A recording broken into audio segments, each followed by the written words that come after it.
What's up? What it do, what it don't, what it will, what it won't. It's another Friday, another opportunity to get together and record the experience known as the Ball Sports Talk. That's right, we're in the building again. We are officially in the month of May. They say April showers bring May flowers, and we have a flower of a show for you today. It is blooming, it is budding, it is energetic, it is vibrant, it is all the things you think of for the flowers that will be coming in May. It's a jewel that we have for you. You don't want to miss it. It is the 100 Men versus One Gorilla episode. And this is no slight at any particular person, but it is going to dig into a lot of sports, business, and entertainment because it is the Ball Hog Sports Talk where sports, business, and entertainment collide. We do it one way and one way only, rough, rugged, and raw. If you've never been a part of the experience, it is the Ball Hog Sports Talk, but where business, sports, and entertainment collide. I'll describe it to you like this. It's where businessmen get together to discuss sports in an entertaining fashion. I promise you don't want to miss this episode because it's 100 men versus one gorilla, and it is the Ball Hog Sports Talk. With no further ado, girls and boys, dogs and frogs, cats and rats, anything and everything in between, pour you a nice tall glass of something and get ready for the Ball Hog Sports Talk. Make sure that you like, comment, share, tag a friend, tag a foe, tag anyone you know. Subscribe to the YouTube channel and the podcast. You won't want to miss this one. So bring them on in because it's going to be 100 men versus one gorilla. Let's go. Wake up, wake up, wake up, and stay woke. Because this is the Ball Hog Sports Talk with your boy, B. Brown, ESQ. A.K.A. the Ball Hog, a.k.a. the Mouth of the South. This is the place where sports, business, and entertainment collide. And we're going to give it to you rough, rugged, and raw, so come get you a spoonful, like some grits with butter and salt. You know how we do it in the South, y'all. Make sure you do not get caught in your feelings. Strap on your seatbelt and enjoy the ride. Come on, let's go.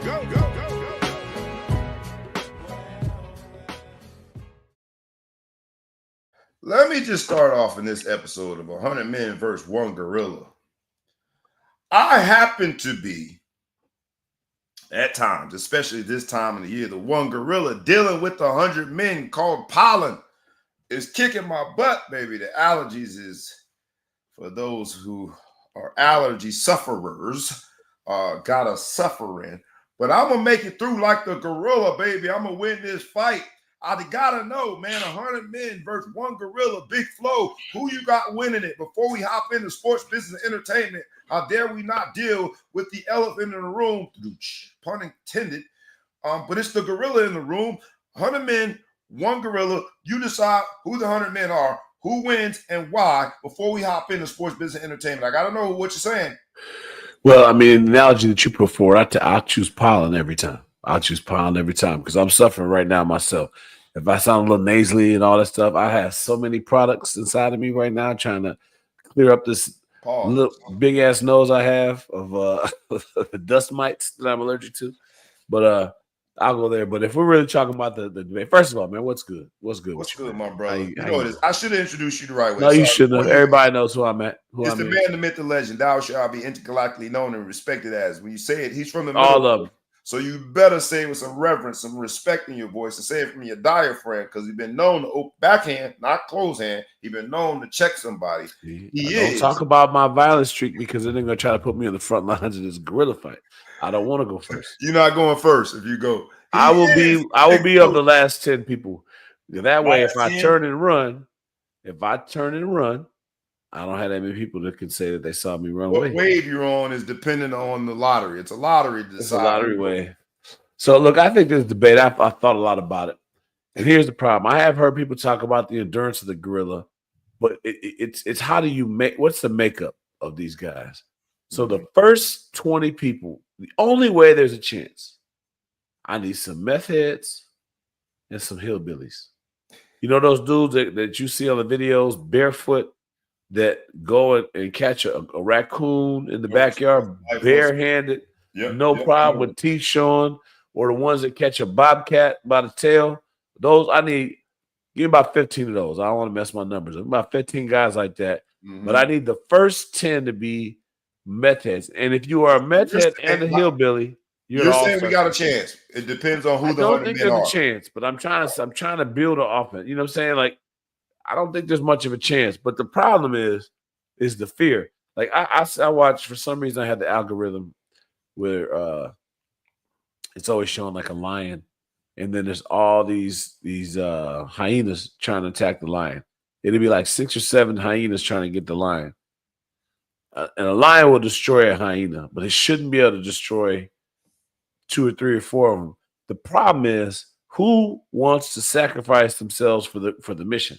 My Where's man the AR smoke? in the building. I appreciate the comments. Y'all keep the comments coming. Who's gonna win? 100 men versus 1 gorilla. My man AR says 100 men, but those first 20, 30 gonna meet.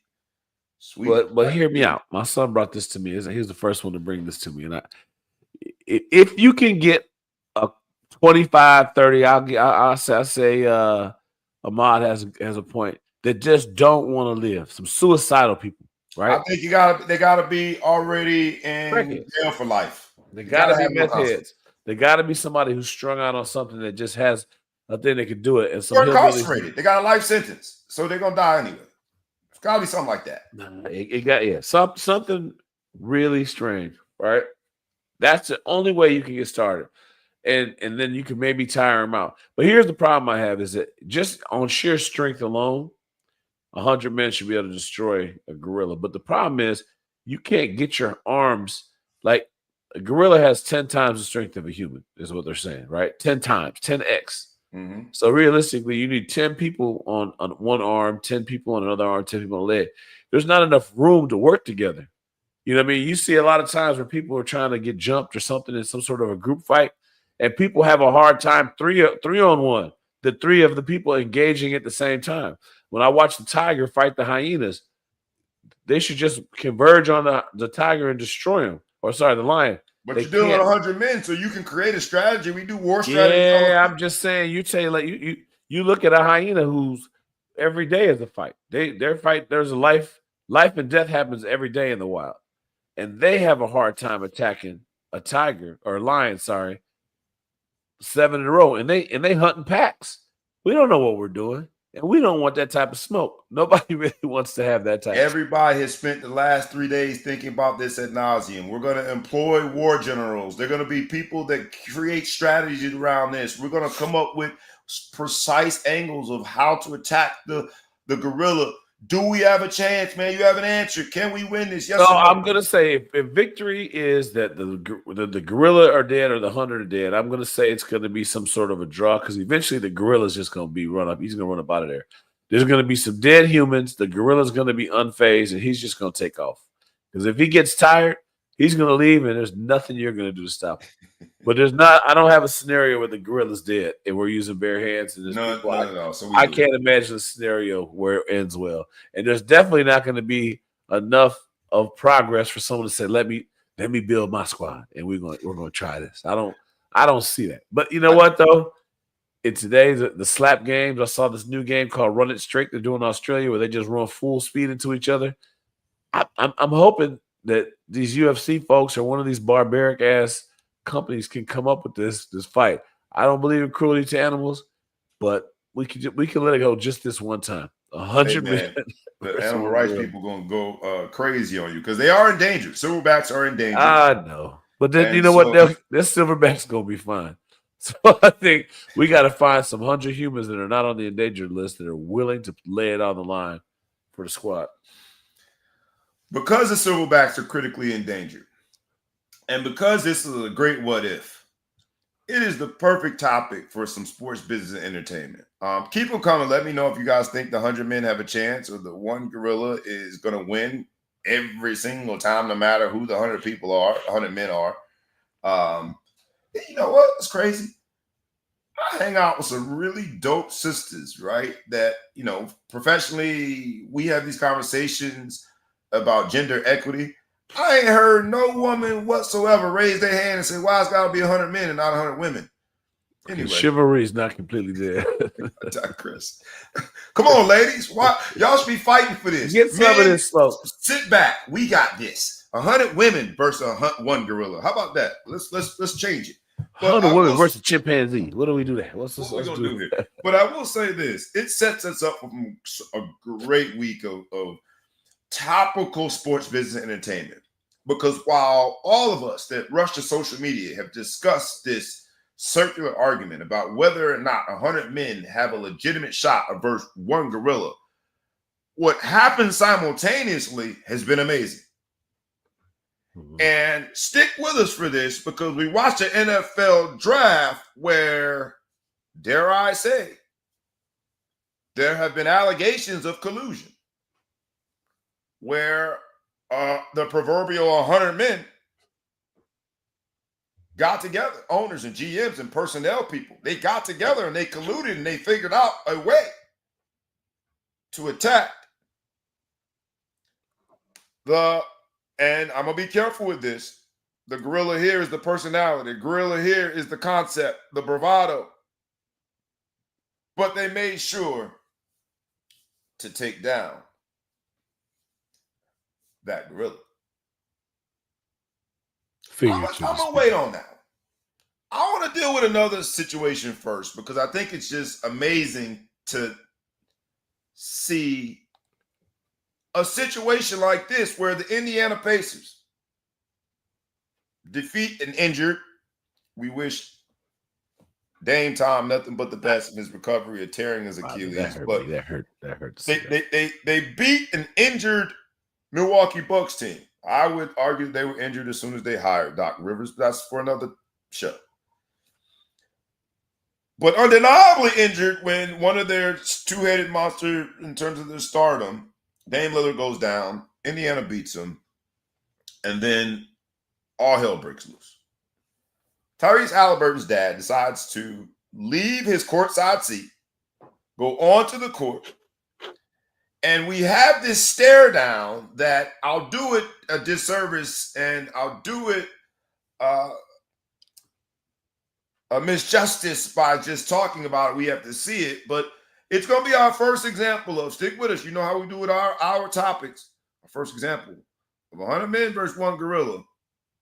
And then we're going to break this down, because as players, I argue there's supposed to be some safe places as a professional athlete.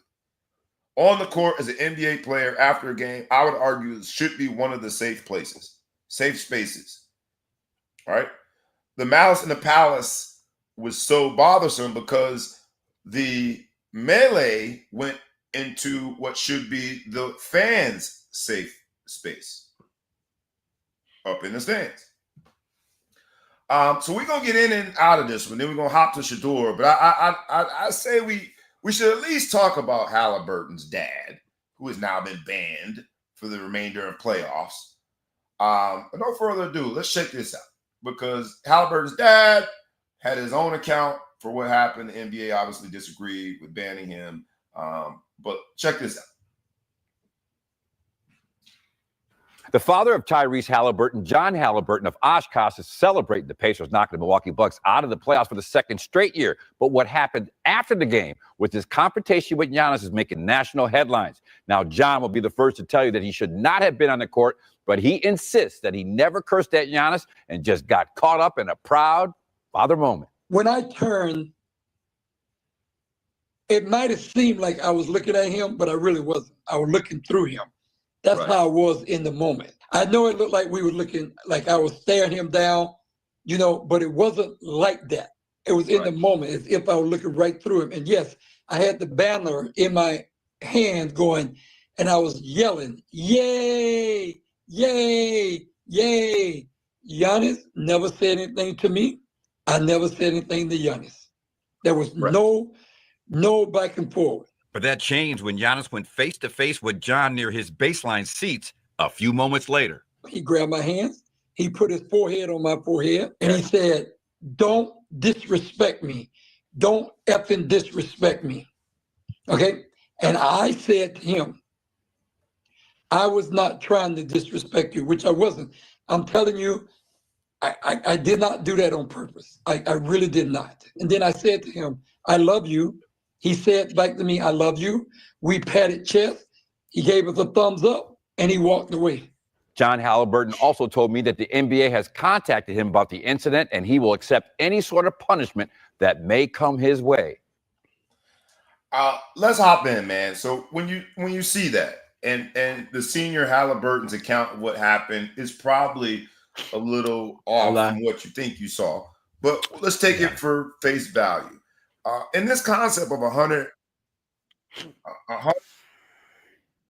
gorilla, the reason I bring it up here is because he had, you watch that and he's got the entire Indiana Pacers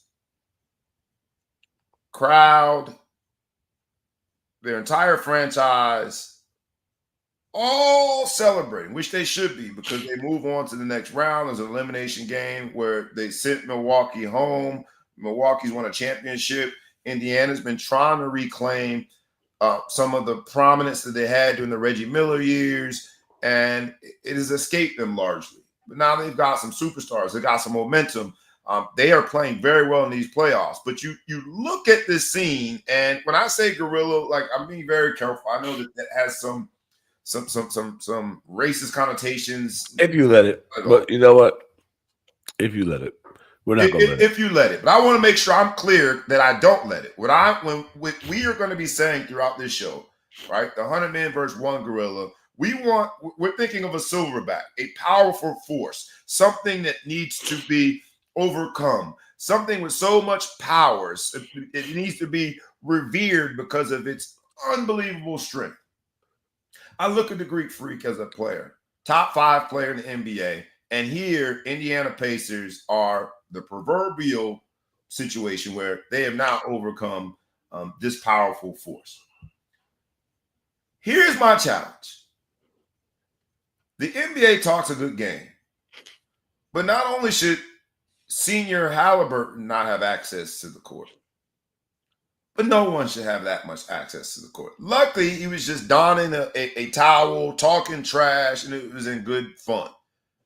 But in today's age of crazy fans, my challenge really is with the NBA, putting both of them in that situation, but primarily the Greek Freak in that situation where a fan is that close to him. Now, them going forehead to forehead to have a little fun with it, that's how I envision that one gorilla looking face to face with the first dummy that goes in that damn holding space with that gorilla.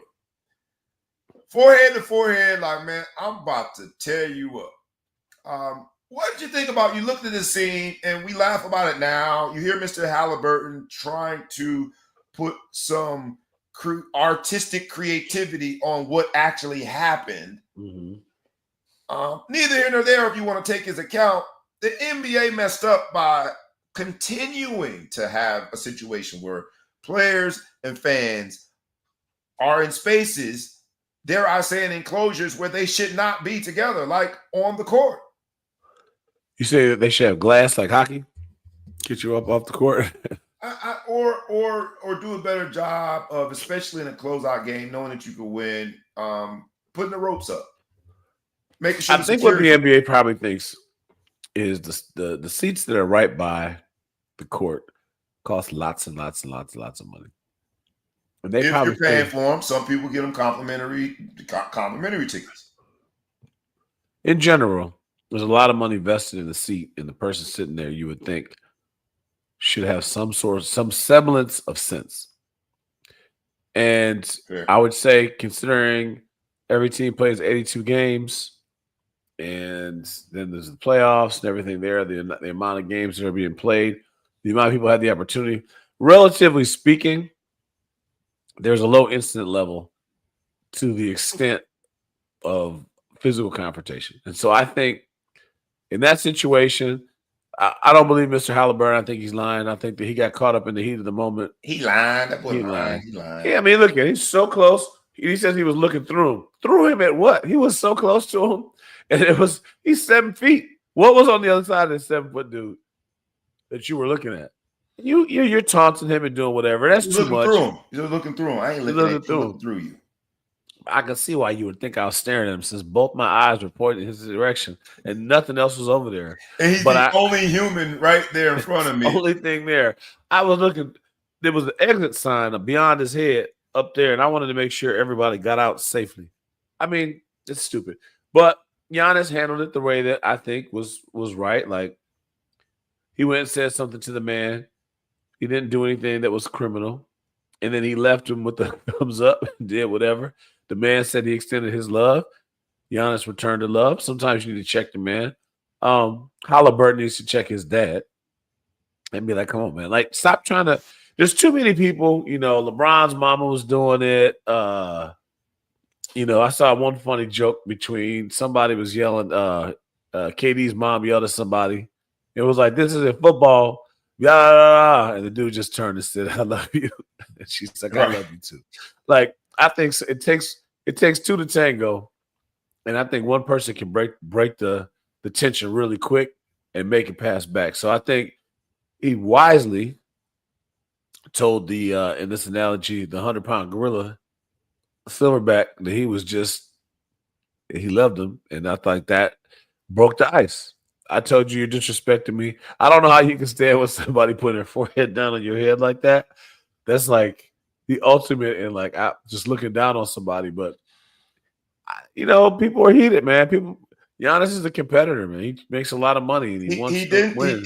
He said, and it got a little emotional in the post-game interview because he then recounted his father. It brought him to talk about his father and the lessons and the values and the principles that his father instilled in him. And he talked about, just when you win, you should be humble, right? And he essentially said, being humble in victory, I learned that from my father. So he got a little bit emotional. And then he took a little bit of a jab. He's like, I've won before a championship. They haven't, and they have not. But I'm a little braggadocious. I don't believe you need to be humble in victory because, I get to choose my personality when we win.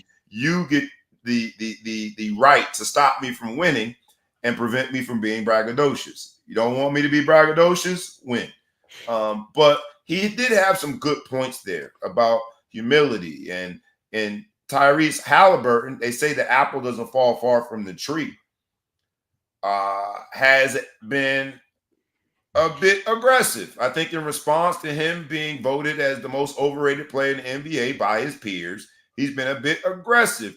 Some people said he's showing a little bit of light-skinned energy. You know what I mean? Not to take a knock at you light-skinned folk, but I want to take a knock at you light-skinned folk. People say he has some little light-skinned energy. Dare I say Drake, with how he proceeded and behaved and took shots at Dame Lillard and others. So it's not surprising that his dad acted that way. I'll give you last word on it before we get to some more. I didn't know he won that award. I'd say that would put a little chip on people's shoulder. I don't know if Giannis voted for him to be most overrated, but I think you get there. I am all for celebration. I've always been one like that. When I coach children, I always told them, I want you to celebrate every little success. Do whatever, but celebrate amongst yourselves. I do not believe in your face celebration. That's a trend that's going around now. I don't believe in humiliating your opponent by staring at him, gesturing his way, or doing whatever. I think that's too much. That's just always been my belief. It's going to draw things like somebody walking over and punking you, right? So your dad wants to be tough and get up and stare somebody down and talk trash. And now Giannis is like, all right, let's see if you got any you got a pen to sign that check that your mouth, is written. I don't know. I said I butchered that up. But anyway. But I knew what you meant. Butchered it. But you know what I'm saying? Let's see what you want.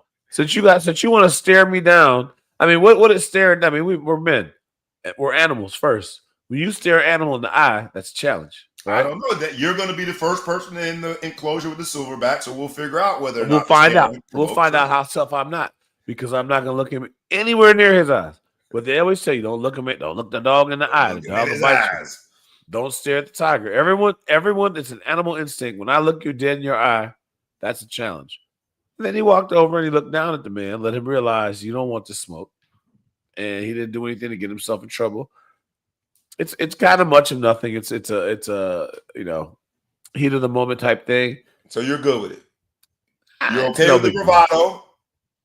I don't like what Mr. Haliburton did, but I think it's much. At the end of the day, it's going to be much about nothing. I don't think we need to start.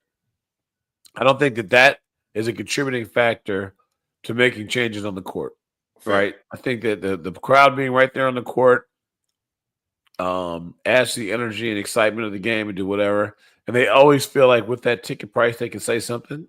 And sometimes they get punched in the mouth. Sometimes things go bad, but the overwhelming majority of numbers is incident free. Maybe just some trash talking that isn't much. I know they better not do it to Ant-Man though, because he don't play that. I saw a guy from UFL player. Mm-hmm. Did you see that? Gets into it with a fan and literally smacks the taste. You like that show about the slap?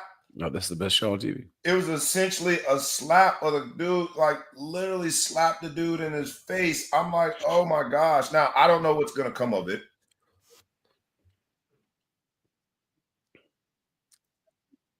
I lost you.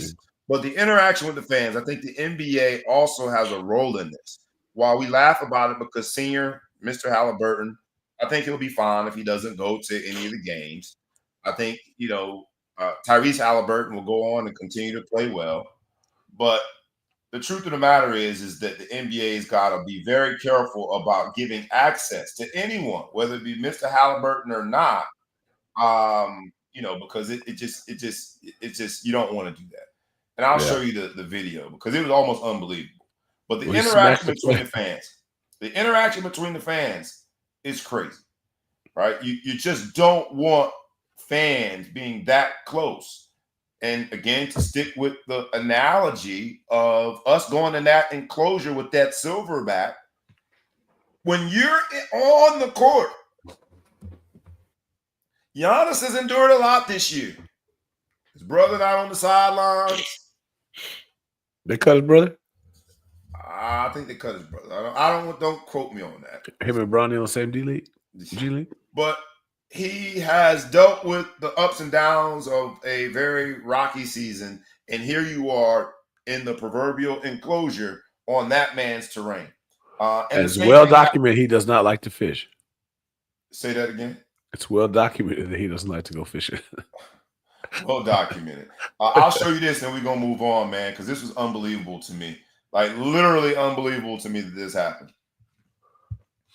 UFL player. Yeah, we gotta watch the new products to what I sell because of the capabilities of weather. Every year, my goal is UFL to player, and then to after the double game, my income. I guess he and this particular fan have been going back and forth. Confrontation at last night's Battlehawks game at the Dome has gone viral. A Battlehawks fan slapped by a Michigan player after the game. I missed it. He caught him? Oh, yeah. Now, this is the video that's being seen all over. That slap was so sorry. Samson Nakua slapped the two exchanged words before the slap. UFL says it's aware of the incident. And my point is this. He didn't even make the dude put a comma in his sentence. It was so quick. It was quick. And I think that all of the roles were quickly rediscovered. Like, I do this. Kind of a punk shot, too. But my point is that the NBA's got to be careful because imagine if the Greek Freak at 7 foot, all muscles, they call him the Greek Freak because of his physique and how, looked like somebody drew him. Imagine if he didn't have the restraint and hauled off because he said he didn't even know that was Tyrese Haliburton's dad. Hauled off and smacked that old man. And while all of us would have been taking issue with the Greek Freak, all of us would have been saying, like, how you risk it all for that? Why don't you have a little more restraint? Why don't you have a little more anger management? You got to go get anger management classes. The truth of the matter is that you can't be inside the damn enclosure. Get your ass off the court. That man's upset. He fought 82 games plus another 5 or whatever the series went, and they came up short. He's got to deal with all of the the criticism that comes with losing in the first round. He's got, like, you don't want to mess with the damn Silverback in that situation. Get out the enclosure. The NBA's got to do better. That's my final word on it. My final word on this is, and everyone wants to know, does the Greek Freak end up with the Lakers next year? Lakers in 5. I don't know. Lakers. But he probably going to end up somewhere. His bravado, you said you didn't have an issue with it. And I think that's the perfect segue to what was my motivation for this particular title. Because we did watch. And you and I differ a bit on how it played out, who's to blame, where the responsibility lies, what could have been done to improve the outcome for Shedeur Sanders, and whose responsibility it was to do those things to improve the outcome for Shedeur Sanders. But this was the motivation for this particular title, because as I think of the concept of collusion, as I think of the very powerful thing that is the NFL ownership, and I pit it against the very powerful image that is Shedeur Sanders, Coach Prime. We don't even call him Deion Sanders anymore. He's Coach Prime. And we talked about Haliburton in the previous segment and the apple not falling far from the tree. Us getting here, a blind man could have seen that we were going to get to this point.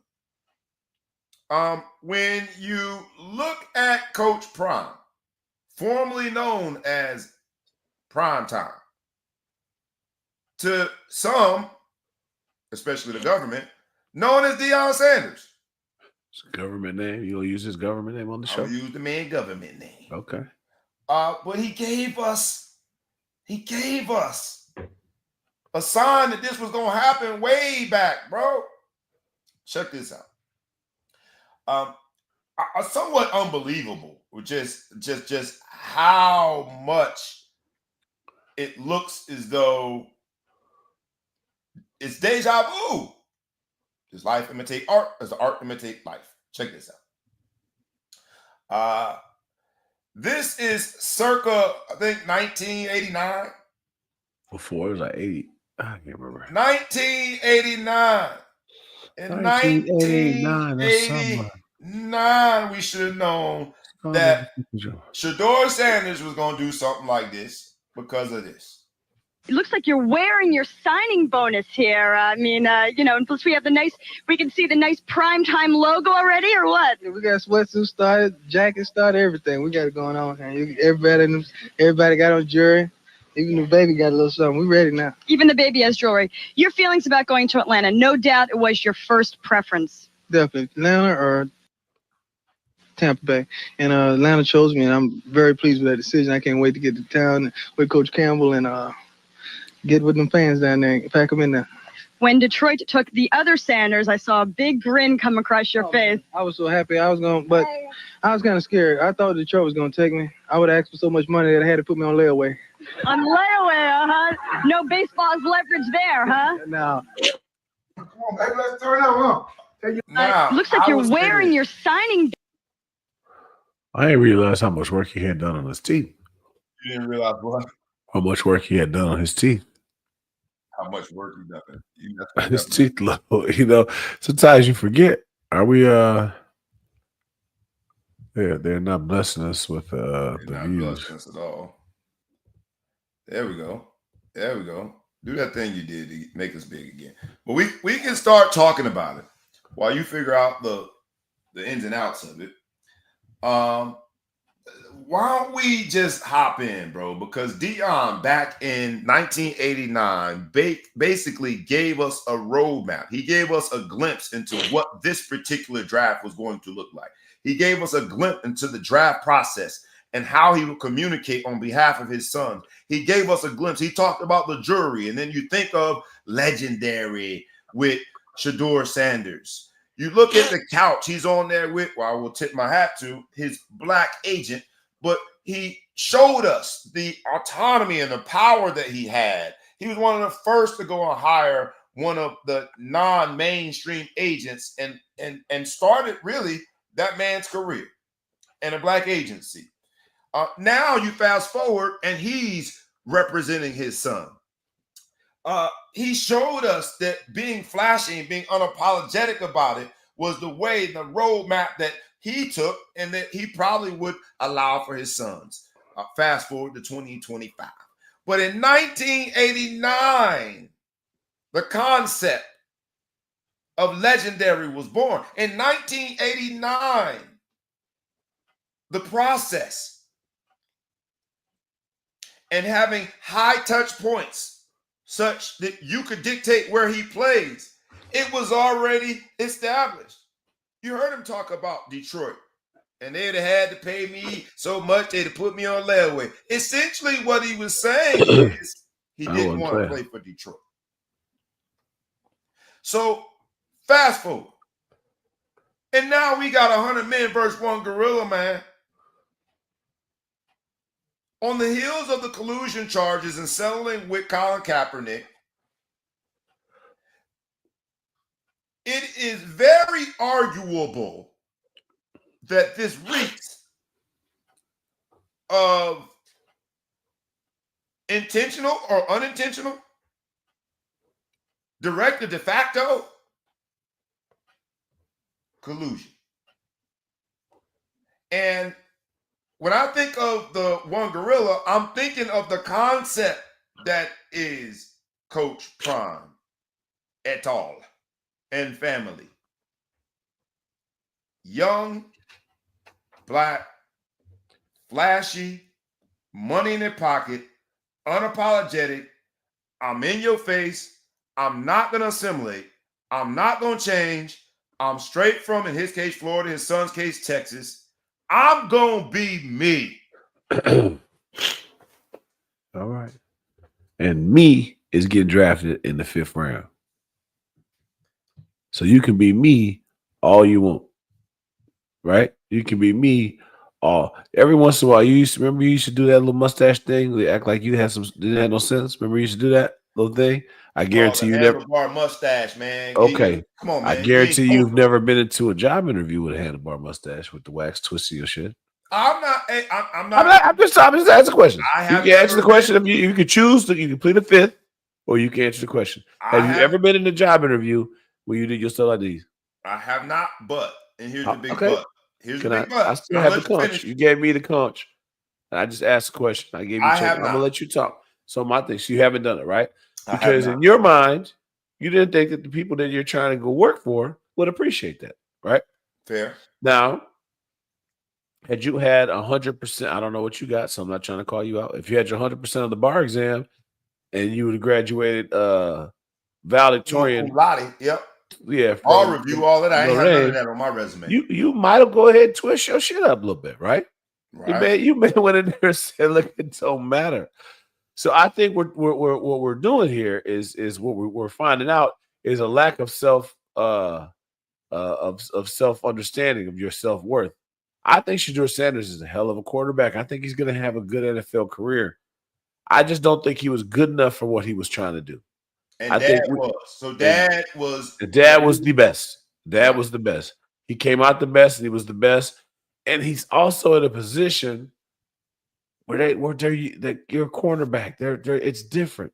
You're playing defensive back. It's not like you're the face of the program. I mean, it goes the head coach and the head quarterback are the two faces of the program. Would you agree with that? I would agree with that. And so I think part of it is I don't think Shedeur's public persona is really even that bad. I mean, you mentioned Manziel last week. I think Manziel looked way crazier and way worse than you could ever imagine Shedeur looking. Didn't stop him from going first round. Okay, well, here's my point. They can the NFL has handled. They've handled Deshaun Watson, all the nastiness he was doing. Not to judge a man's preference, but all the nastiness. Michael Vick got a second chance after he fought the dogs, and nothing is more important to Americans than dogs. He's done all the different things. People can do it. I just think Shedeur Sanders, again, I don't think his public persona is bad. I don't think of him. He doesn't get it. He got the boot put on his Maybach or whatever. But besides that, like he supposedly he doesn't drink. You never hear about him getting arrested. You never hear about him driving 300 miles per hour down the street. You don't hear about those type of things. But what you did hear was when he went into the interview process, I personally think they had a plan. I don't want to get drafted. Go in there. They being the Sanders clan had a plan. The Sanders camp, whatever the Sanders camp is, they had a plan. And he's been planting the seed for over a year now. His father has, and he's not going to certain teams he can't play for. He can't do this. He can't do that. I think if he was a little bit better, if he was, 6'5" and whatever, maybe he won a national championship, but just a little better, it would hurt him. I think one of the things that hurt his persona, 3 receivers that he had on his team got drafted. 1 won the Heisman, and 2 went in later rounds. But I think sometimes it hurts you when you're a quarterback. You're considered to have that many weapons. It hurts you a little bit. And I say, yeah, you know what? You were playing with you had 3 monsters on your team, 3 receivers. I didn't even know one of them. I knew Horn was good, but there's a guy who went before Horn. Yeah. I didn't even remember. I know you're talking about. Yep. Yeah. So that could hurt him a little bit. But the bottom line is he went into these interviews. There was rumors. Again, these are all rumors, but the proof is in the fact that he went in the 5th round, that somebody gave him a playbook and wanted him to study the playbook, and he came back in and hadn't studied the playbook at all and was more questioning them on their ability as owners to do something. When you go into an interview like that, you better be the shit that you think you are, or people are going to just roll their eyes. He got drafted. So if it was collusion, and I went back and forth. Last week we did the show, we had the ability to see that he didn't go the first night. And I thought, okay, a little cockiness. I was surprised he didn't go early second. I thought the Raiders would come back and get him, and then they could say that they got Genty and him, steal of the draft. They didn't pick him up. At some point, and Chris Carter, you guys go out there and look at the Chris Carter interview. It's a little too long for us to play for it on the show. He goes into it for a few minutes.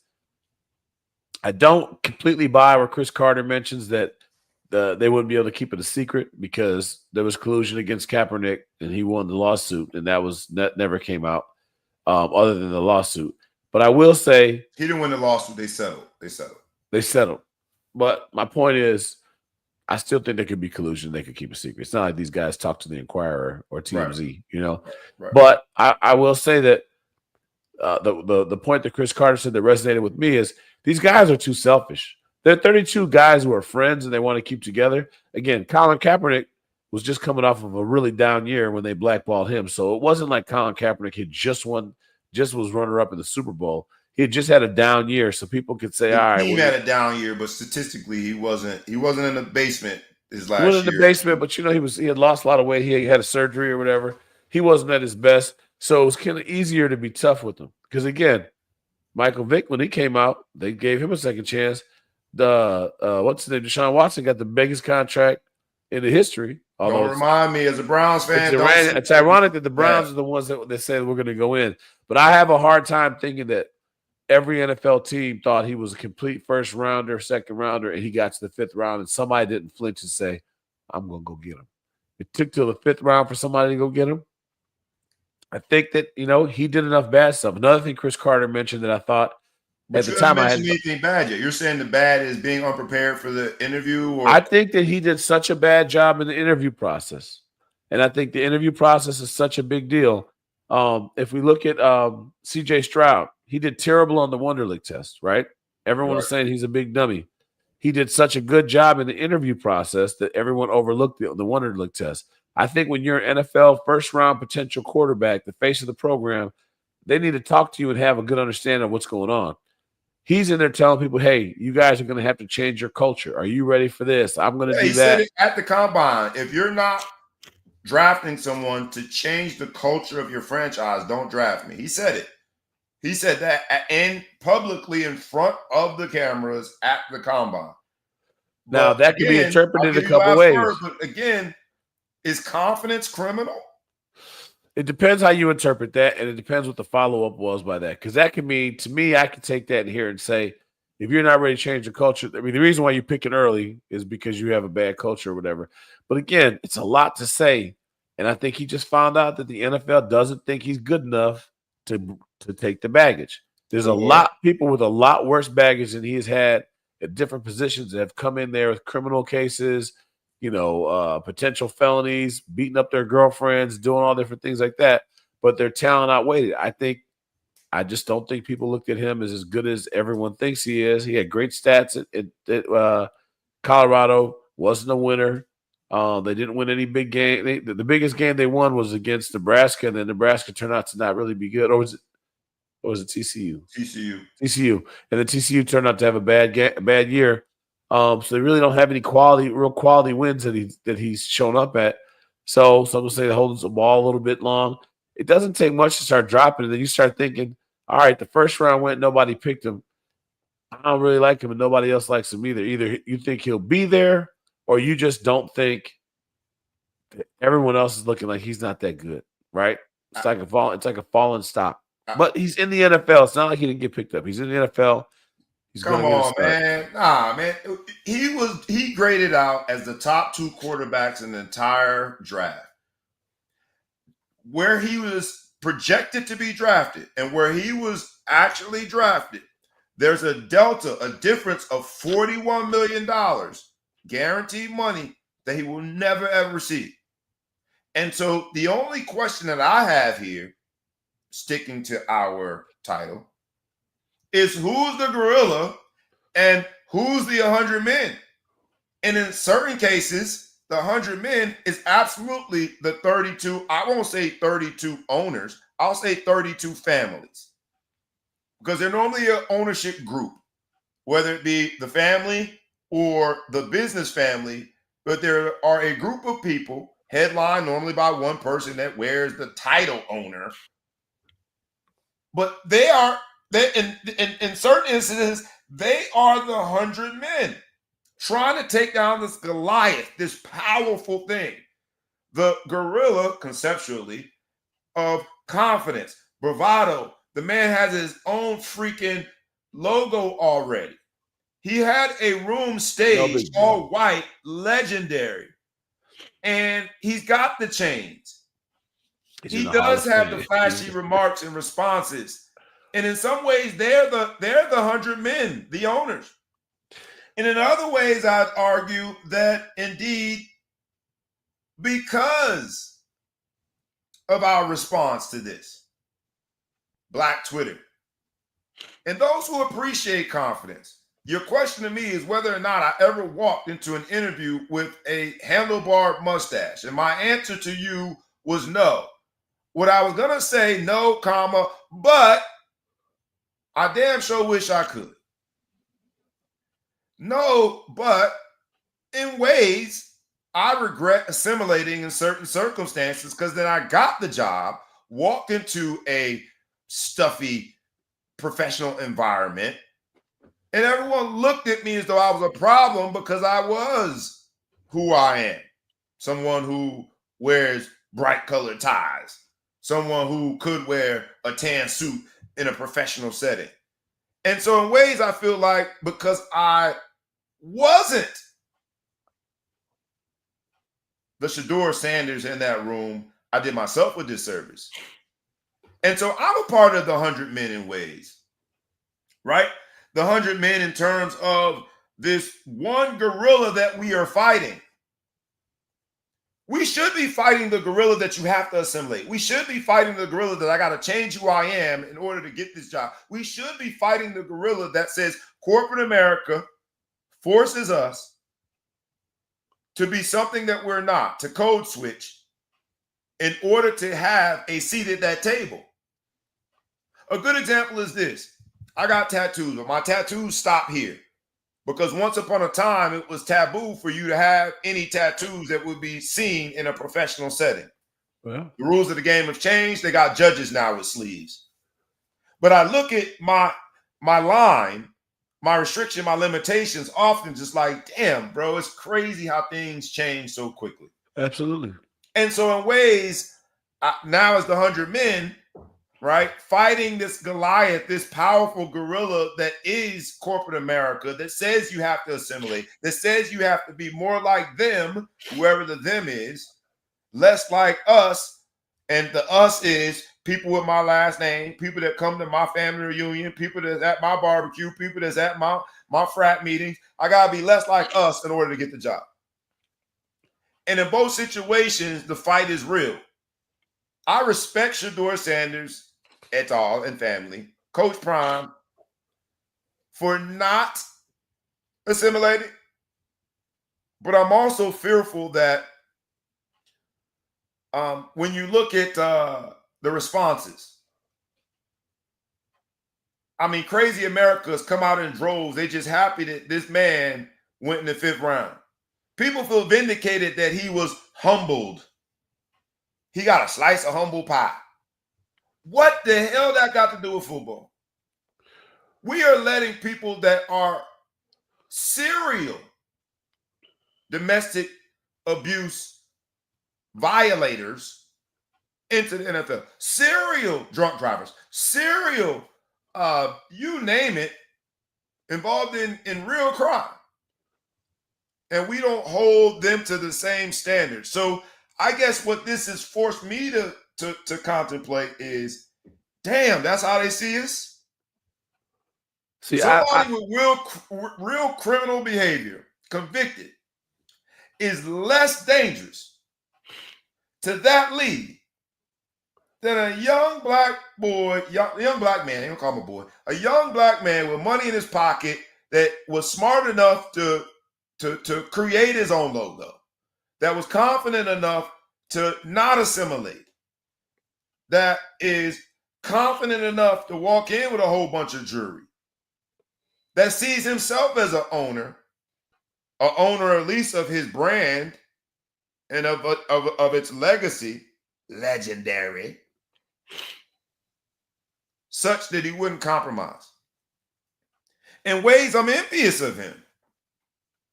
He did walk in the interview with a handlebar mustache, and they did what they did, and he cost himself $41 million. But you look at the jersey sales since the draft, he's in the top 3, and will probably end up number 1 once he has a number.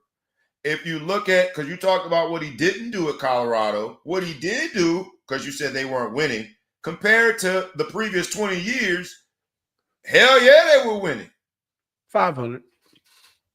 They were 1-11 when he got there. I get it. Turn around. 500 though. 500 and new team.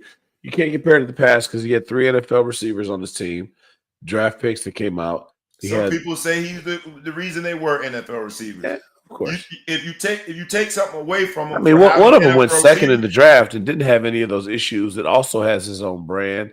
It also does a lot of different things. But I guess to your point, he came out, dancing. He came out smiling. Everybody likes him. He does what he had to go do. I'm sure he went in the interview and said, I'll do whatever you want. I'll play offense, defense. I'll do whatever you want to go do. I just think at the end of the day, the shield is the gorilla in this situation. And I think Shedeur was one of the first men in, right? He should have let somebody, he was one of the first 10. And he got a limp. He walked in there with a gold chain too, so he brought some attention to himself. He was one of the first in to try to attack that shield, and it just didn't go the way he wanted to. But thank God, he still has a chance to fight another day, and he's going to have $41 million a pour. Mm-hmm. $41 million. Come on, Big Flo. Yeah, he's bravado should not cost you $41 million. Yeah, he's gonna catch it. He's gonna catch it. I think I just, again, it comes down to sheer ability. If they thought he was really good enough, now he might have been the number 2 quarterback in the draft, but I think everyone says this is a weak quarterback draft, right? Yes, I would agree there. The weaker quarterback draft. Yes. I happened to see on the way home after the draft on the plane the story for what's his name, Elway. That draft had Elway, Marino. It had monsters in that draft.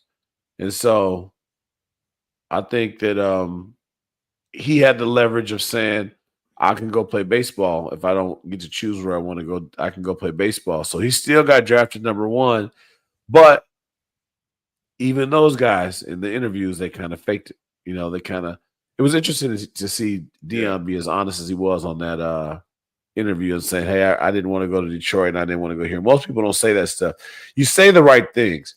And I just think that when it comes down to is, hey, this person had a problem and they either drank and drive, or this person had a problem and they had some abuse issues, and we can get them help and counseling. We think they can still play for us. Or this man thinks he's bigger than us. I wanted to figure out if this guy can learn the playbook. He wouldn't show me. We wanted him to do NFL Combine Pro Day. He didn't do it. And he just misplayed his head. He didn't throw at the combine. He attended. He just didn't throw. Which, come on, bro. Quarterback's been doing that for decades now. I know that in the NFL's in the NFL's opinion, quarterbacks that were better than him. Fair. My man Jerry in the building. Yes, handlebar mustache. He too has worn a handlebar mustache, baby. You know what I mean? Regal men, baby. We are regal men. I agree that is probably what some of the owners thought, that he missed. You're mistaking your position, but not all of them. Because the grades showed that some of those same owners, some of those personnel people had a draft grade on him that, okay, if you drop to the second, point made. Drop to the third, point made, very loud and clear. Yeah. But to the fifth, to me, it was more than just sending a message to Shedeur Sanders. This is literally a proverbial 100 men versus one gorilla, because they had to make a point. They had to make a point. One that was screaming loud.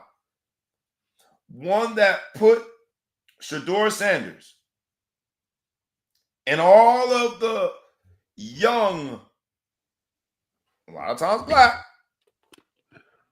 current players that are recipients of those NIL dollars, some cases getting paid more than the damn coach, the coordinator. Oh, yeah. So I come to the party with a lot more in my bag of tricks. And it changes the leverage here. To me, the NFL and what they just did in this draft process, when I say they, all the teams that needed quarterbacks but decided that somehow, some way, they weren't going to draft Shedeur Sanders until the 5th round. At that point, you're talking basement bottom prices. And while my team, the Cleveland Browns, I guess, stepped up and drafted him in the 5th round, that's easy, bro. That's disposable. A 5th round draft pick is disposable. So I'm not even giving my team cookie points and credit for that. The 5th round. Yeah. To me, it was bigger than Shedeur Sanders. They wanted to send a message that was loud and clear that the Shield, like you said, is the big bad gorilla, and 100 men. You ain't gonna never be able to overcome us. I don't give a damn what kind of money and bravado you have. We are the Shield. And I think that for me now, on the other side of it, because now I'm a part of the gorilla. I'm a part of Black Twitter. I'm a part of the media that's taking issue with the decision. And we have the power of the purse in terms of how we spend our dollars. And that's why I think, truth be told, both in how we buy the jerseys, how we support Shedeur himself, how we support his brand and his logo, how we support his path through his career, is going to show ultimately who has the real power. I'm going to leave this last analogy. So I know it took you about 35, almost 40 years to grow facial hair. Is that about accurate? I feel like you're about to get personal. No, I'm just saying. It took me a long time, man. Why are you bringing that? Okay, so now you have a mustache that's very important to you, right? It is. And if somebody gave you the position of CEO of your company, you wanted to be the CEO of your company, and say, "Hey, listen, you know what? This is our image for whatever reason. You know, we're going to pay you $10 million a year to be CEO. Would you cut your mustache?" $10 million to cut my mustache. I'm gonna be a bare-faced, booty-faced dude. I'm taking the $10 million. So I exaggerated for emphasis. I know nobody would pay you over $9 million to cut the mustache, but I had to exaggerate that extra $1 million just for the story.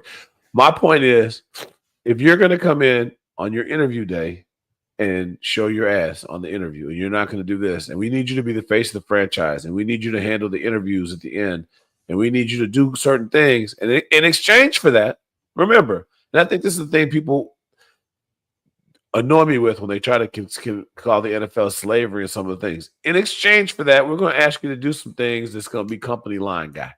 And if you don't show me you can give me any company line, any faking, any sort of things for the amount of money we're going to give you, the quarterback position is probably not the one that's going to be for you, because Deion Sanders is a cornerback. They're not going to put the microphone in his face unless he does something great, right?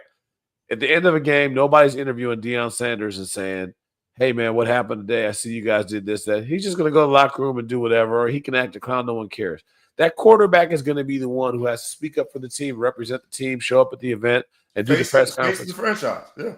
And even though I don't think Shedeur's public persona is bad, something that he did during that event made them ignore the fact that he threw 8,000 yards in 2 years and all the different things there, and he's got his number retired, even though his daddy did it. And the fact that his dad's got such a big voice and such a huge popularity, some people just don't want all that stuff coming around. The circus is going to surround it, because next thing you know, Deion's going to say, I need to be the coach. Next thing you know, Deion's going to do this. For everyone who's loving the fact that Deion did so much for Colorado, to a lot of people, that's a sideshow, right? Because again, what he didn't do at Colorado is win a bunch of championships. What he didn't do at Colorado, he's turning the program around. He's doing a great job, and they're in a better shape than they were for sure now than when they got it. But it's not like for a lot of people, they don't want all that circusry. Like New York, that's one team that never had a black quarterback. I think you told me he's never had a black quarterback. Yeah, never had a starting black quarterback. But even that, I think Tyrod Taylor did. So there's something specific about race and quarterback from New York. But. So there's something there. That's a hell of a market, right? That's a hell of a market. It's the biggest market in the country is New York, right? And if we're going to bring you in here, and then we've got Deion Sanders in here, and he's doing all the different stuff there, whatever, some people just don't want that smoke, man. They don't want it. Now, Cleveland is in no position to worry about smoke. So they said, hey, they were. I just read an article. They were trying to go in the forefront to get him because they couldn't believe he slipped that far, which kind of goes against in the face of collusion. So, again, at the end of the day, I hope Shedeur Sanders does very well. I hope he proves everybody wrong. I think he's in the wrong place to do that because Cleveland hasn't had a good quarterback since Bernie Kosar, and I don't think it's the quarterback's fault. I think he'll probably play for some other team. One thing Chris Carter mentioned that I thought was important was if, in fact, which I believe, I'm in the camp that believes that he went in there and sabotaged to make sure people wouldn't draft him. I do believe that he made a miscalculation because there's a lot of those guys in that room, in every room he went to, that are going to be with other teams before his career is over, who could remember that day. And that's a shame if he doesn't get drafted or he doesn't get a second chance somewhere because he gets a bad reputation. But I think he's going to have a good career. I defended, and I'll end with this. I defended the NFL in certain ways when it came to Colin Kaepernick. And when a lot of my friends and family members, colleagues, people that I respect, made a principled decision to turn the TV off. They stopped watching the NFL. I argued on behalf of all the other players and the value that would be taken away and how there was ambiguity because the Respect My Flag community was saying they were turning the TV off as well, is that it didn't make sense. I defended the NFL. I can't do it anymore. I can't defend the NFL on this one because the truth be told, man, is that this young brother didn't do anything wrong. He went, and we talk about Colorado and changing the culture there into a winning culture. We talk about Colorado and their impact on the bottom line from merchandise sales to ticket sales to just visibility and impressions on social media. We're ignoring the fact that they did the same thing. I'll go the four-headed monster with Coach Prime, Travis, Shedeur, and Shiloh. They did the same thing at Jackson State. not only from a program, but also looking at HBCUs as a viable option to get where you want to go in this thing called football. You got to put some respect on his name. And you're the Heisman Trophy winner. You're the Heisman Trophy winner, number 2 pick in the draft, and a first-round talent at quarterback, and you went to the MEAC and you got to the championship and lost to you went to SWAC and went to the championship and lost the MEAC championship. Not that impressed. Regardless of the football, not that impressed. What I'm saying is that there are things beyond the football, like changing the visibility and the prominence of HBCUs, introducing to the world, honestly, to some parts of the world, what a HBCU is. Absolutely.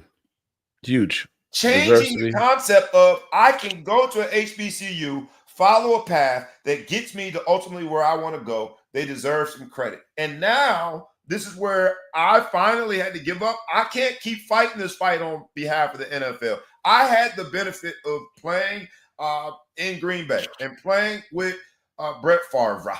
And Brett Favre was at that point in his career, very full of himself, very cocky, very confident, and he had a right to be. So much so that in the second practice, he would just leave and go play golf. He had a steakhouse in his name. He did some things towards the end of his career, the Jets in Minnesota, that showed some of that. He's done some things post-career that has shown some of that. There is a Netflix documentary celebrating Brett Favre, and I just don't know what Shedeur Sanders did to lose $41 million worth of value that I could justify. And here's the kicker, and this is where I might say that Shedeur is legendary. Because at 48, you're right. I would not go into a job interview with my twisted handlebars. But what Shedeur and others like Shedeur has shown us is no matter how well you play their game, no matter how good you are dancing their dance, we are still at a point where they look at us as a threat because of our confidence. The same confidence that all the owners have. No one would describe Jerry Jones as a meek, humble person. We don't. But yet when it comes to Shedeur Sanders, that was a prerequisite to go play a position that requires you to be confident, that requires you to take chances, they were very strategic in getting to where they are. And the NFL, by way of its owners, by way of its decision makers, decided to put him in his place.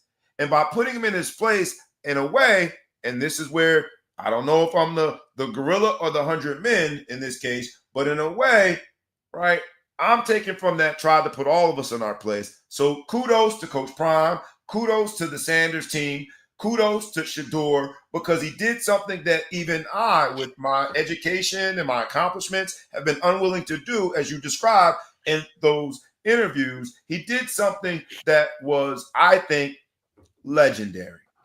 TR. His logo and all of that, my bad, I'll let you go. No, I'll let you say what you're going to say. What he did was he showed that he believes in ownership.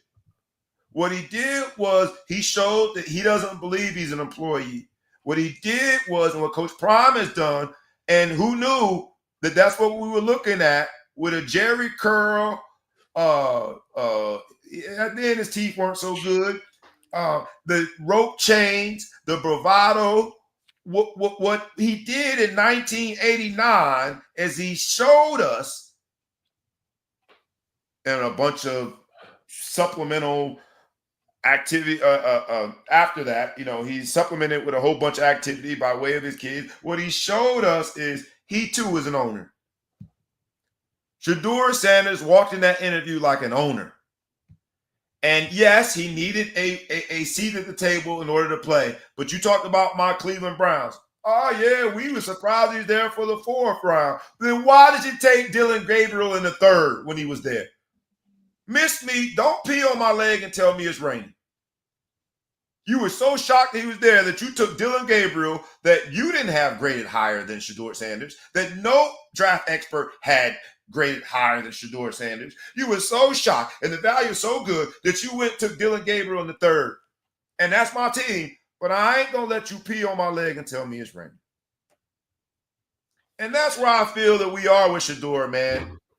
The 100 men versus the gorilla. They colluded on that man. And I'm praying because it seems as though he is taking it in stride. He was talking to grade school kids in Cleveland as early as yesterday. I think he has set himself up. If you look at the jersey sales, that he has set himself up to finally show just how powerful that gorilla can be when he says, hell no, I'm not an employee. I'm an owner. Okay. God bless the church. So, TR, man, first of all, thanks for listening, and thank you for all the comments. We're trying to read through them. Bobby's left the one up there. He said, answer this. How can you say the interview was horrible and provide no proof? I said, there's lots of proof. He went in the 5th round. What other proof do you need? I think evidence of the actual interview. Show the tape. That's what he said. And I'm saying, you don't need any proof. He went in the 5th round. Why else did he go in the 5th round? That's all the proof you need.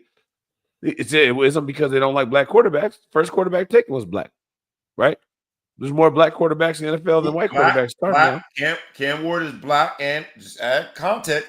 And in their exchange, in one of their workout videos, he's saying, when you look me up, it's going to say American football. I play football. So that's what we got to do to be the number 1 pick. And I like Cam Ward. So this ain't a Cam Ward attack. We got to be so committed to your structure of being an employee to go play football that we can't go and be owners. That's you crab barreling, man. And he's in your bucket too. I love Cam Ward. I'm just saying, why are you trying to make him sound like an idiot? And all he said was, I don't want to do a fucking rap video with you, man. I want to be a football player. That's what I do for fun. I'm not sidetracked like you. Cam Ward got the same shit Shedeur wanted. He didn't sell the same amount of jerseys. He didn't do whatever. His ass knows he went from 0 stars to incarnate word, 1,000 yards passing in high school, 10 passes a game. Then he went to Washington. Then he got a bag and went to Miami. And now he's the first pick in the draft. Yep. Mission accomplished. So don't clown him and make him sound like he's some sort. You kind of making his voice. That's not how his voice sounds. He doesn't sound like that. Whatever his voice was, quarterback. The content of what he said. I don't like the way you mimicked him. That shit sounded like you were throwing shade to me. I'm quoting you. If quoting him is throwing shade, okay. You changed your voice. I'll play football. I'll do this. Yeah. No, and listen, when you talk about how I talk and you're not trying to say me, don't make me sound like a fucking idiot. Put it in whatever voice you want. You can put Mickey Mouse voice on it. Put Alexa's voice on it. The content of his comment, quote, was when you look me up, I wanted to say American football. Yeah. That's what it said. Fine. And guess what? That's what owners love. Is that someone that has pigeonholed himself into a place where when you look me up, when you think of me, what I do, who I am, my identity is American football. Verse in that very simple, and it was a light exchange between those two friends, verse someone who said, we can do this, we can do that, we don't have to be limited to football. That's what it was. Okay. And he got to be number 1 pick. Have you ever got interviewed for a job and they ask you this silly question? Where do you see yourself in 5 years? You ever ask that question? Yes. And I give the rope. This ain't about me because I have been a robot. Don't do that. I give the robotic answer that is going to Why do you give the robotic answer? Because I have not had the wherewithal. Because you want the fucking job. That's why you do it. Fair. Because you want the job. And when you're interviewing for a job, everybody who put their name in that draft wanted their name to be called first. They wanted to do their one and only hug to the commissioner before they decide they hate his guts. They wanted to walk out and slap the sign. They wanted to do all that stuff. And you do whatever. It's called macking. It's pimping. It's whatever you want to do it. You do what you do. And if Shedeur feels that what he did was whatever. So there was a story I saw this the other day, and I'm going to make an analogy. It's a little bit of a leap. Some guy killed this woman's daughter, right? Mm-hmm. And then was laughing in court and clowning her in court or whatever. And then he got out like 10 years later. And the lady went to the bar. She put gasoline on him and set him on fire and burnt his ass up, right? Mm-hmm. And she's going to go to jail for 5 years. Now, we can go morality about whether it's right. I don't have a problem with what she did, right? She burnt his ass up. But with that comes consequences. She's going to go to jail for 5 years. And I think she probably thinks it's worth it. She probably doesn't regret it because you killed my baby. So what I'm saying is Shedeur has a great brand. He's selling jerseys, driving Maybachs. He's got plenty of money from his NIL. And I think that he went into there and he represented himself the way that he wanted to. We really aren't hearing too much negativity from, unless, correct me if I'm wrong, Dion or Shedeur on his draft. They have taken a very godly approach. Very, very well, right? They've done it very well. And I think if he feels he stood true to himself and the market spoke and that's what they're going to do, and he's going to go in there and earn it the right way and he lost some money, he's still going to be fine. The guy is very intelligent.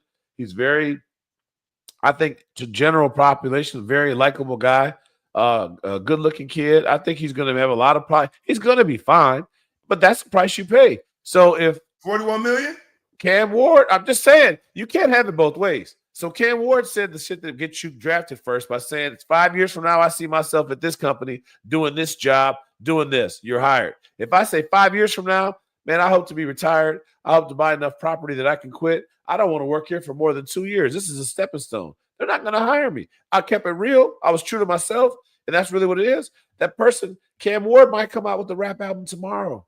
But he knew that talking about rap albums was not the right time, in his opinion, for what he wanted to accomplish. It wasn't the right time to talk about doing a single with Shedeur Sanders. It was the right time to say, when I die, I wanted to say, here lies a quarterback. Because that's what people want to hear. And that's where he's trying to get the job. So I don't fault Shedeur. If Shedeur is not upset with where he's at, then I don't fault Shedeur. If Shedeur is like, damn, I can't believe I'm not the second round pick, I say you made some bad decisions. That's the end of the day.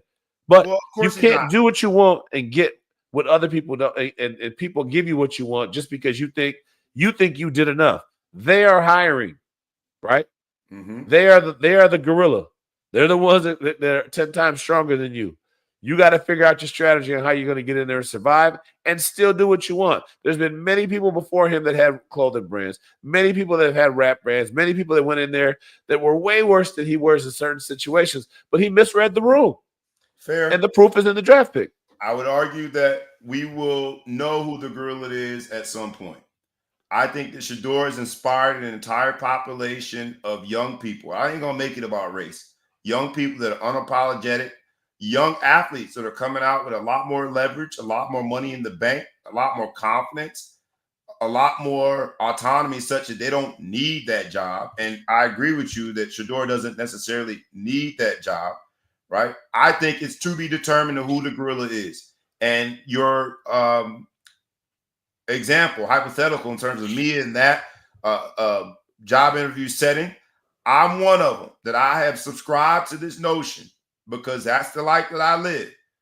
And I'm hoping that through Shedeur, this is where I think him thinking and operating and moving like an owner is going to be transformational. And dare I say, legendary for other young athletes. And I hope my sons take a page out of that book because it's a lesson I can't teach them.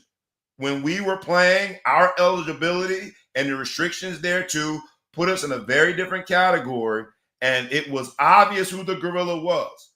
The institutions in the NCAA had us by the you-know-what because it wasn't much that we could do.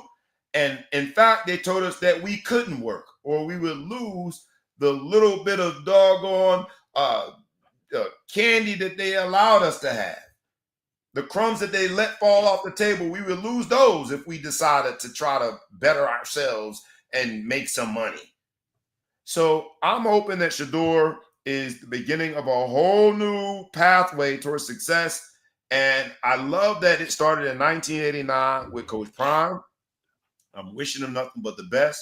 I love that people like our guy TR says he's going to support him. He's going through his website to buy the merchandise. We might be seeing the beginning of something new. And the roles of gorilla versus 100 men might be switching. And I'm gone. But I did want to point out that there's a group of detractors who weren't so happy. Evidenced by the prank. Evidenced by the prank. Because the Atlanta Falcons brand new defense coordinator, his son was the perpetrator in that prank. Got the number, which Shedeur said was a number that he had just come up with, I guess a burner phone for the draft. It was discovered. I don't know how stupid you could be to be in the video, but it was discovered and then admitted to by the Atlanta Falcons. They find him and have taken the proper steps. But what that young man represented in that prank, and in this concept of 100 men versus the gorilla, that was the 100 men too versus the gorilla of that bravado. versus the gorilla of that confidence, the gorilla of the face of, dare I say, pop culture. He was straight up hip hop culture with the gold chains. And here's a undergrad at college with hopefully a whole bunch of other stuff to do with it, found it within his obligation to go prank this man. I never understand that type of stuff either, man. I mean, hey, you understand. I like to talk. You know me. I talk shit. But like when you're dealing with somebody's like hopes and dreams and what's going on, like don't mess with people's religion, family, their woman. Like there's certain levels. This man is out here waiting to get his name called, and you think it'd be funny just to get. I think they both pranked him. The little kid pranked him, and dare I say, that group of freaking owners pranked him because that little kid was like, "You're gonna have to wait." And the Cleveland Browns saying, "Oh man, we couldn't believe he dropped." They got a couple guys too, right? We were trying to get him in the fourth. Shut up! You drafted a quarterback in the third.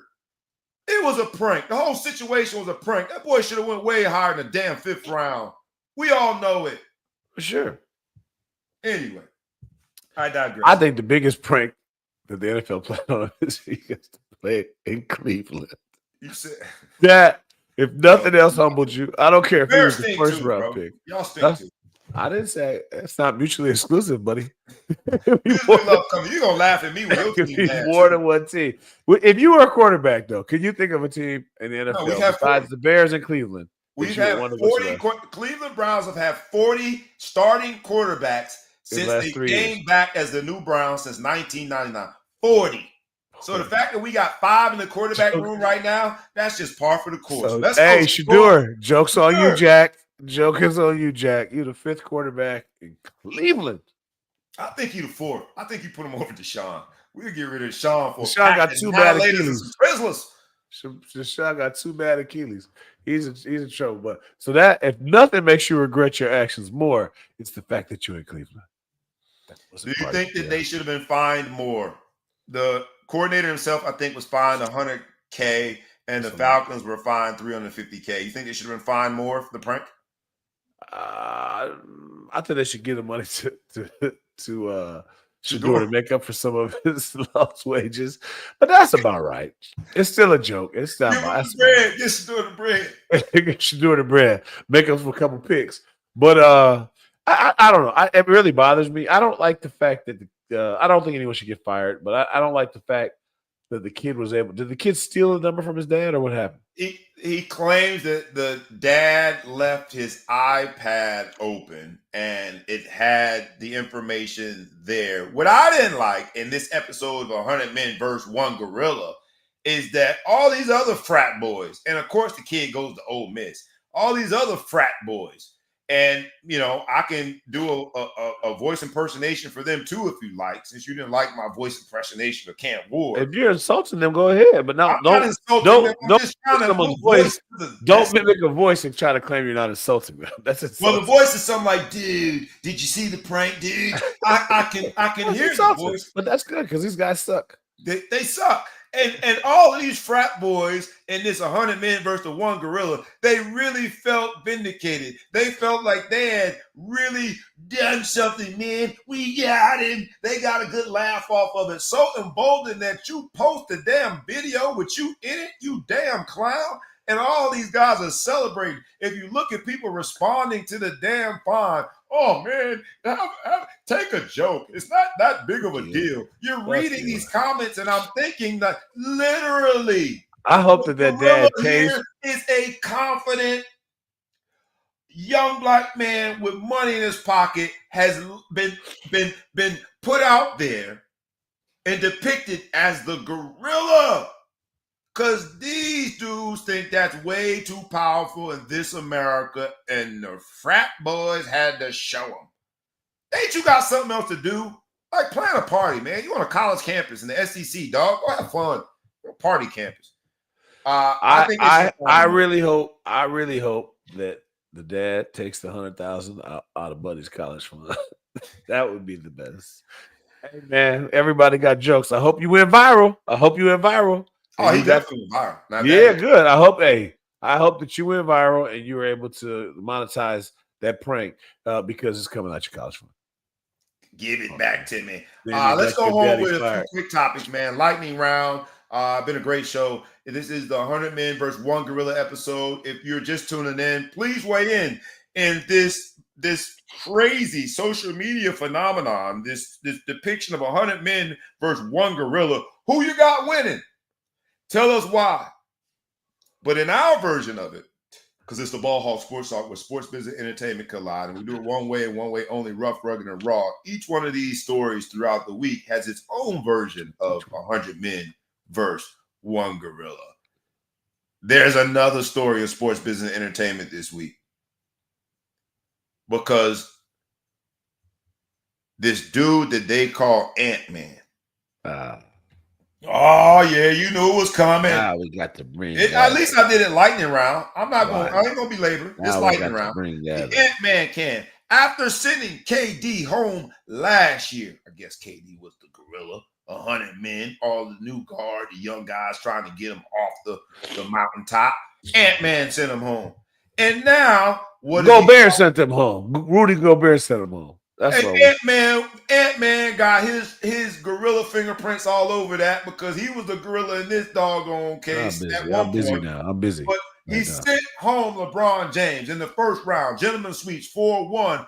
Is the Ant-Man the gorilla killer? Is he by himself the 100 men? And then afterwards, he switched hats quickly. He then became the gorilla because he walked around their arena, bopping, two-stepping. I'm talking about he two-stepping, walk around their arena, and they asking him questions about what just happened. And he said, he looked the camera right in his face. He said, in this movie, Morris Chestnut dies. He wanted you to know, baby. I can't listen to any more of that shit. I don't know about you guys. I can't listen to no more of that shit. So I don't know what y'all want to talk about. If you guys want to write in, what you like to talk about? If you guys like talking about something else, I don't want to talk about that. Man, you just put me on camera. That's messed up. I don't talk about He sent him home. The Ant-Man can. And now he's waiting on Steph Curry. Steph Curry got another hurdle to overcome because they ain't out the woodworks yet. But he waiting. He out there licking his fingers. If I can put on my resume, you talk about getting the job. If I could put on my resume as the ultimate killer, I sent KD home. I sent LeBron James on who? LeBron James. And I sent Austin. He was fighting. Ant-Man for president. Come on, Ant-Man. Let's do it, baby. I find myself cheering for the T-Wolves out of my Miami Heat or got their feet on the beach sand. Let's go, Ant-Man. Let's see what we can do. Great series. Does this, yes or no, does this hurt LeBron's legacy more, or does this hurt our true evaluation of who Luka is as a superstar? And be honest, be objective. I know you're a LeBron dude, but a gentleman's sweep in the first round and you're the 3 seed, you lose to the 6 seed. Now, it's a very competitive Western Conference. So the difference between 3 and 6 was a blink of an eye. But at the end of the day, when the stories are told, the 3 seed lost to the 6 seed. In 5. Who's it hurt? So I think LeBron is like Benjamin Buttons. He looks like he's LeBron with early days of Cleveland, where he doesn't have any help. What did he have? 39? I think he had 39 in that game. But the challenge is what everyone else does. They pick certain parts of it. He was a bit pedestrian in the fourth quarter. And here, I'm going to throw one else in there. Tired, man. It was tired. JJ Redick is the first coach in playoff history to ever start the same 5 people in an entire half, the second half of game 4. He's the only one that's ever done that. And instead of being what do you mean start? Oh, you mean leave him in the whole game? He was unapologetic about it. What do you mean? What do you mean? I think you said that wrong. What do you mean start him? You mean leave him in the whole time? Meaning, yes, he made no lineup changes for an entire half in game 4, which led to them looking very tired. And then an elimination game in game 5, they did not seem to have the legs to finish it. They were up 10 and lost that game. So JJ Redick gets thrown in the fire too. But the Ant-Man is the gorilla here, baby. Sent them all home. So I pit two things versus one another. The stain on LeBron's legacy or the stain on the current valuation of who we see Luka as or see him in terms of his superstardom. And can you win a championship with him? I'm going to throw a third thing in there. JJ Redick with a grand total of 0 years of head coach experience got the job because of the relationship of largely, or I would say, arguably because of his relationship with LeBron, because of his cerebral nature on TV and in podcasts. But is he unqualified for the damn job? If LeBron's trying to be Mike, he is out-miking Mike at being a GM. Because Mike was a horrible GM, and LeBron is right there with him. And I just think I don't know what it is. LeBron never was coach. I mean, Spoelstra turned out to be a good coach. I don't know if you want to say he was a great coach when he had LeBron, but let's just give him he was at least a good coach. And they won some championships. I don't know why LeBron. It's like he must be like somebody wants to coach him, right? I don't know who the great NBA coaches are that are left. I coach him. Call me. I'll do it. Call me. I might even shave my mustache. But like, I don't even know who the good coaches are anymore. I feel like the great coaches are retiring, and there hasn't been anybody who's just stood out as unbelievable. Proof being that every time someone wins a championship, they get fired 2 days later. So the NBA doesn't have a lot of regard for coaching. You know, Monty Williams was coach of the year, gets fired. Milwaukee coach wins a championship, gets fired. 4 of the last 6 championship coaches got fired. So I don't even know who's a good coach anymore. So I don't know what's going on. That could be a whole show in and of itself. Where are the Phil Jacksons of the world? Where are the Popoviches of the world? Where are all the people that Shout out to Popovich. Popovich officially retired today, man. Shout out to Popovich. Yeah, man. I just feel like there's no good coaches anymore in the NBA. So it's this AAU style. Just put enough players together and let them play. But I will say it does hurt me with the legacy for LeBron that he's going to take this stain. You had 39 points in the last game and you lose. Yeah. I think Luka. I think the only person real happy here besides you is what's the guy's name that we had the 2 shows against him? The guy down in Dallas. He's got to be so excited right now. Check that. LeBron had 22 points. Nah, did he? Yeah. Oh, there's a game. Points. I was only off by 28. Rui had 23. LeBron James had 22. So he didn't play great either. But I mean, I don't know.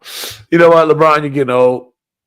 I say you keep playing until you can't play anymore, but the championship days are probably completely over. Without a single additional championship, we can have this conversation on a different show. But I'd love to finally try to say what that means for legacy. We won't do it today. Today, I want to also celebrate the other gorilla. There was another gorilla who beat 100 men. He went to Detroit. I'm talking about I've called him Mighty Mouse. I've called him Splinter, the Rat. I've called him all these names because of his short stature. But Jalen Brunson is a stone cold killer. They was calling him Flopper in Detroit. Detroit been waiting for this opportunity to be relevant again. The Pistons, the city was on fire. They had a lot of momentum. In 6 games, the total point difference in 6 games, although Detroit lost 4-2, the total point difference was 15 points. Shout out to Detroit. They're going to be a great team, something to be reckoned with. But you got to give props to Jalen Brunson. I'm on this group chat with all my homeboys in the neighborhood here in New Jersey. They're all Knicks fans. And I had to at least tip my hat to them last night and say congratulations. As a Miami Heat fan, that was very difficult to do. Jalen Brunson is that gorilla, dare I say. He won't lose. That 3-pointer that he took, the ability to get against a phenomenal defender was nothing legendary. It's legendary to borrow a phrase from Shedeur Sanders. The move was legendary. The shot was legendary. A walk-off, get out of here game. They had another chance, but they fumbled it away literally. Fumbled the bag. It's a terrible way to finish the season. To fumble the bag like that. Fumble the bag. Shout out to Jalen Brunson, though, man. Big fist up to you. Let's go home quickly with, I'll at least say the Clippers, they forced a game 7. Kawhi Leonard is drinking from the fountain of youth. He's playing out of his mind. James Harden played out of his mind. Zubac played out of his mind.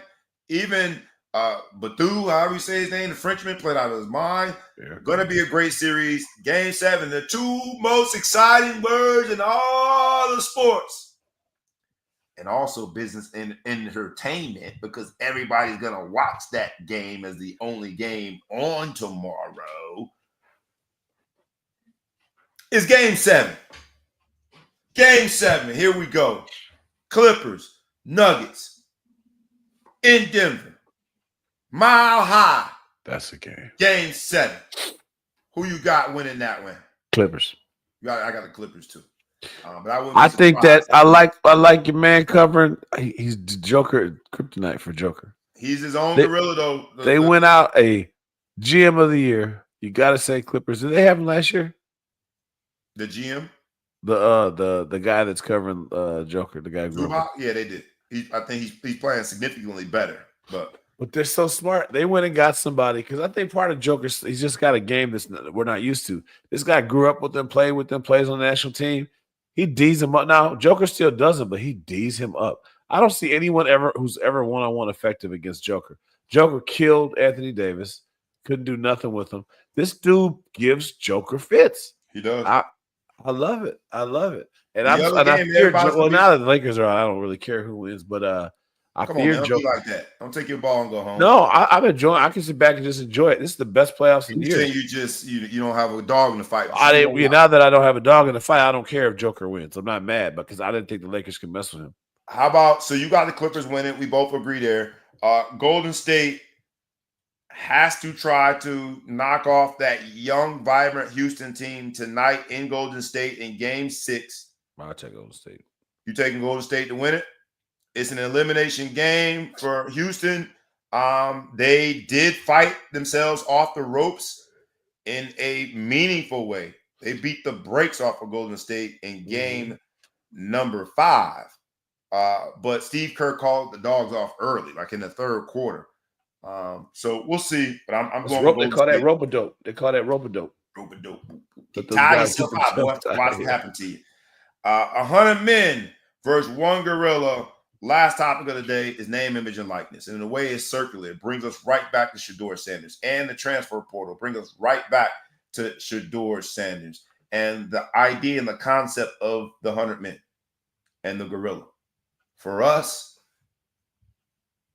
we were the 100 men when the world of amateurism was truly a bunch of amateurs, unpaid, in a lot of ways unprotected, with very little to no leverage, holding on by life support when it came to the few fringe benefits that we got that were monetary.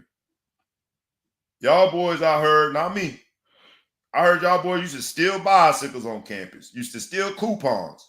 I heard y'all boys, I heard some things about y'all boys. Oh, what boy? I don't know what the hell you talking about. I was in church. Love don't fit. I was in class, church, or practice. That's all you can tell me when I was in Notre Dame. Class, church, or practice. I heard once upon a time that they had a whole criminal ring of people allegedly selling free tickets to games. I heard these things. I read about them. And now the things that we as a generation, not we as in actually subscribed to it and did it, but that generation, we thought we was doing something. Man, these dudes getting paid millions. Giving tickets away. You get a ticket. You get a ticket. And now all of a sudden, the gorilla is the person with the money. The 100 men are the institutions trying to figure out how to regulate it and prevent it from being a free-for-all.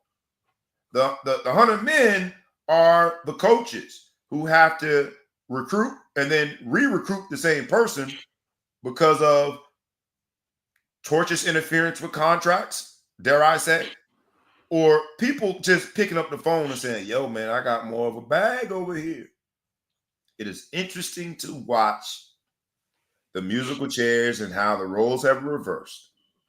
The 100 men versus one gorilla, the combination of name, image, and likeness, the windfall of money there, the transfer portal that is not limited, that gives them the wherewithal, does not restrict their eligibility, the additional eligibility. Man, this is fun to watch. Some of these young people, my heroes. That's what I was trying to say with Shedeur and Ways, man. I'm looking up to these brothers and sisters. These college athletes are heroes. Go get it. Break your boy off something if you don't mind. Because I sure didn't get it. Man, I ain't getting none of it. Let's get out of here. Is there anything you want to go home with? Ball Hog Spotlight moment. 100 men versus one gorilla episode. This has been dope. Let's put a bow on it. Anything you want to go home with? Sports, business, entertainment. Ball Hog Spotlight moment. The ball is half court. We need a shot. We need a point to win it. Everybody in the arena knows you're going to shoot the ball. Anything you want to go home with? I'm going to give a shout out to our boy Parnell. Parnell's P-Funk. P-Funk's in the house. PSP Sports. What is his podcast? I don't know. But I think it's PSP Sports. Parnell St. Pro. He just crossed 100,000 subscribers. Go get it, P. Peace, was our intern, and now he is out there doing great things in the podcast world. So I want to shout out Pernell. That's my spotlight moment. Y'all make sure y'all go follow it. I wish I had a link to just give it to you, but I think it's PSP Sports. He does a collaboration with some other podcasters. They got some dope content. Good brother told me a long time ago the reason he started interning with us. He said he wanted to get into this space. And he's doing it and doing it big. Keep up the good work. My Ball Hog Spotlight moment is this. I'm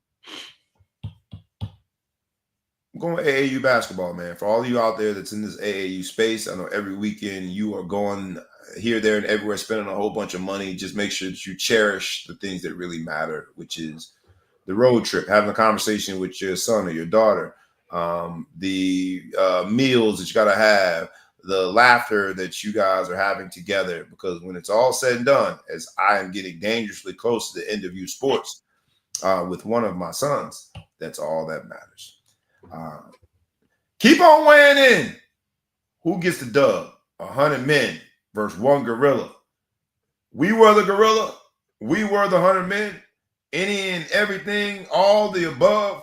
Because that's what we are, the Ball Hog Sports Talk, where sports, business, entertainment collide. We do it one way and one way only, rough, rugged, and raw. We are asking you humbly, kindly, we are asking you, please like, please comment, please share, please tag a friend, tag a foe, tag anyone you know, and please subscribe to the YouTube channel and the podcast. This has been a dope show.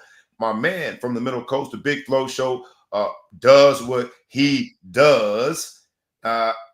Did what he does, rather, and delivering some amazing content. While we never agree, we don't argue. We do disagree, but we always do it with the right spirit, and that is to bring you good content. So help us out and make sure this content gets in someone else's fingertips. Like, comment, share, tag a friend, tag a foe, tag anyone you know, subscribe to the YouTube channel and the podcast. I'm your boy, B. Brown, ESQ, a.k.a. the Ball Hog, a.k.a. the Mountain South, a.k.a. Mr. Accessible, a.k.a. Breezy, a.k.a. Coach Bobby, a.k.a. Councilman Brown. This has been the 100 Men versus one Gorilla episode of the Ball Hog Sports Talk. It is yours to keep. We hope to see you next week. And with that, enjoy your weekend. Be blessed. Be safe. We is out. Peace.